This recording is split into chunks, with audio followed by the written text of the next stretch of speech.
Hello, and thanks for joining me.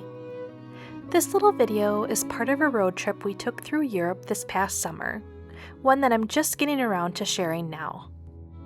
Today we're in Germany, heading toward a small town called Quedlinburg, located between Leipzig and Hanover.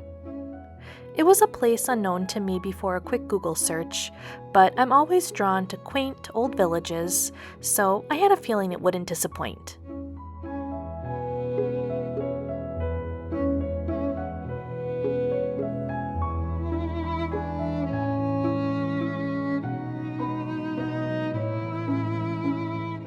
Quedlinburg is known for its half-timbered houses, winding streets, and a calm, almost storybook feeling that hasn't changed much over time. And although this day was mostly cloudy, I hope the bright floral blooms of summer help transport you away from the cold winter weather.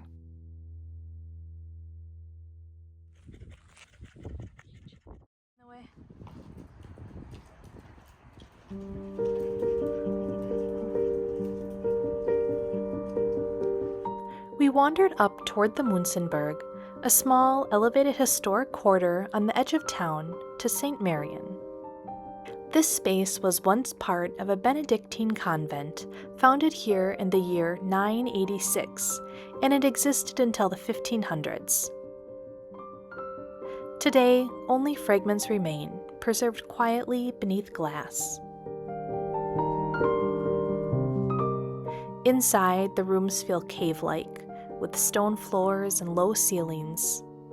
There wasn't much to read or explain, but it was still nice to slow down and simply observe. Stepping back outside, a beautiful panoramic view greets you, overlooking the town below.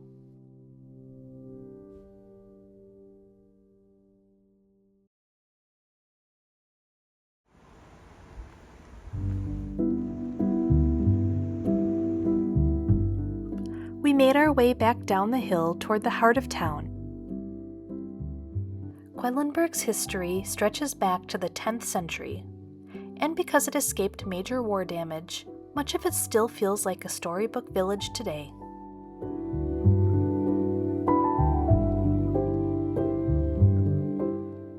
Down here, it feels especially warm and lived in. Half-timbered houses leaning toward one another, and flowers spilling from windows and doorways in every direction.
Upon a sandstone cliff known as the Schlossberg, the early royal residence of Quedlinburg was established under the first German king, Henry I, in the early 10th century, around the time he became one of the most powerful rulers in what would become Germany.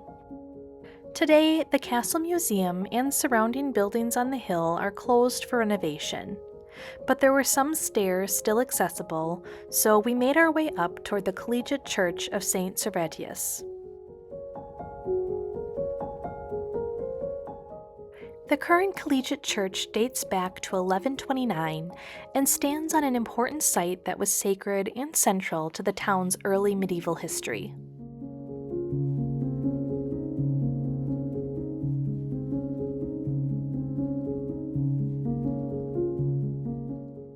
Inside, the interior is a beautifully preserved and bright Romanesque gem, but based on fragments of paint that were uncovered, it would have been quite colorful at one point. The church contains a priceless treasury with a selection of artifacts that have a very storied past. During World War II, the artifacts were hidden in a mine shaft nearby for safekeeping, and a U.S. soldier was actually tasked with protecting them. But ultimately, he ended up stealing them and sending them back to his home in Texas. It wasn't until the 1990s that the treasures were finally found and eventually brought back here to the church. Photos and videos aren't allowed inside of the treasury and crypt, but the crypt actually contains the remains of Henry I and his wife, Queen Matilda.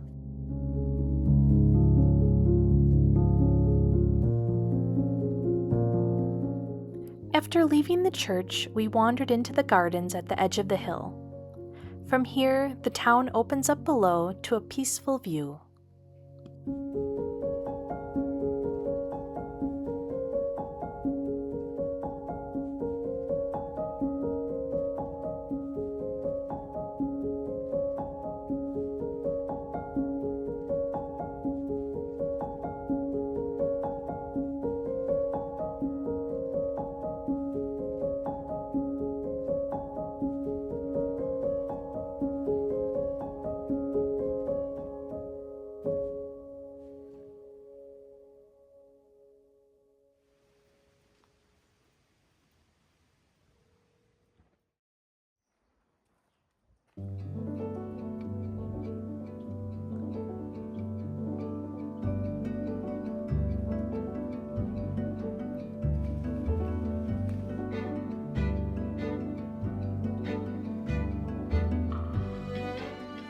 We continued on a quiet walk through the alleys of the old town and into a small park.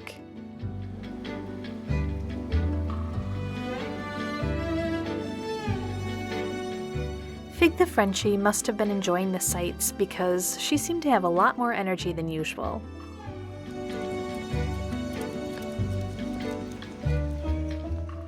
Quedlinburg is famous for its half-timbered architecture. Over 1,300 of these buildings still stand, many leaning slightly with age, yet still full of character.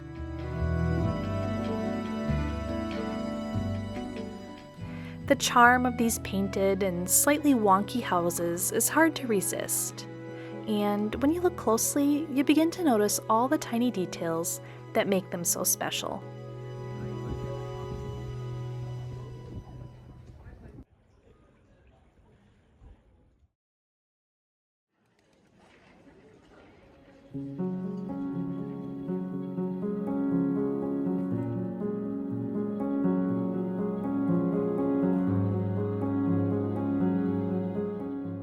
As we arrived at the market square on this quiet day, most of the shops were closed, but people still lingered outside at the cafes and restaurants, enjoying the calm and the sunshine that had finally broken through the clouds from earlier in the day.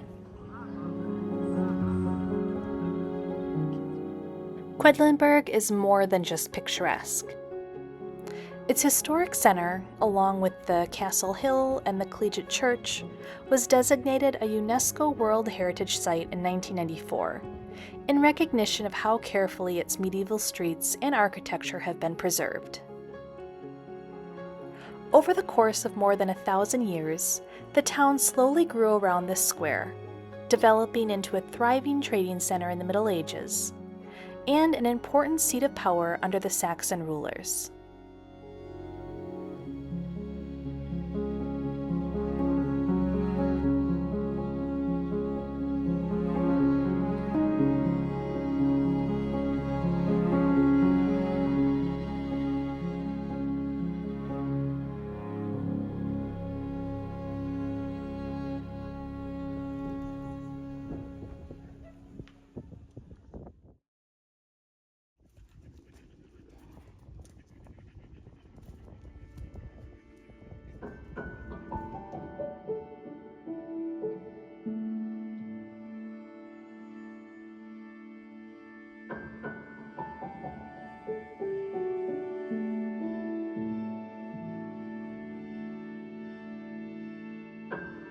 As we moved away from the market square, we came across one of Quedlinburg's most striking medieval towers, the Schreckenstrom. This tall stone tower was once part of the city's defensive fortifications in the Middle Ages, and it's the largest of the surviving towers that form the old city wall. Its name, I guess, translates to Tower of Terror, which is a sort of reference to its use as a dungeon in earlier times.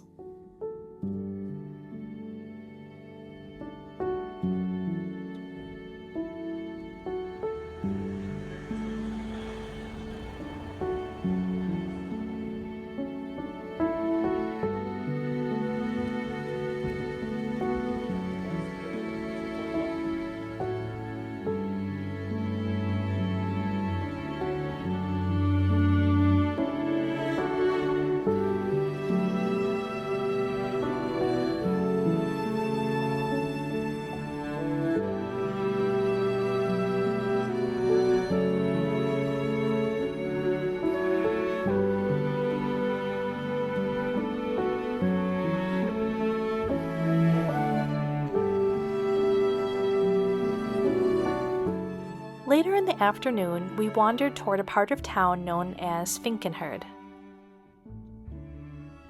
According to local tradition, this is the place where Henry I was informed that he had been chosen as king while he was out catching finches, or Finken in German.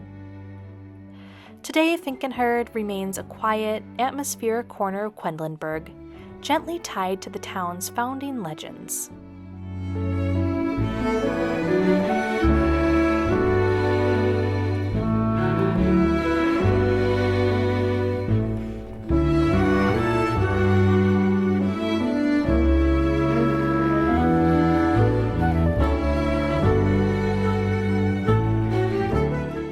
Thank you so much for taking the time to watch this little video. I really appreciate it. And if you'd like to see more from my perspective, please consider subscribing to my YouTube channel and giving this video a thumbs up. Until next time, thanks!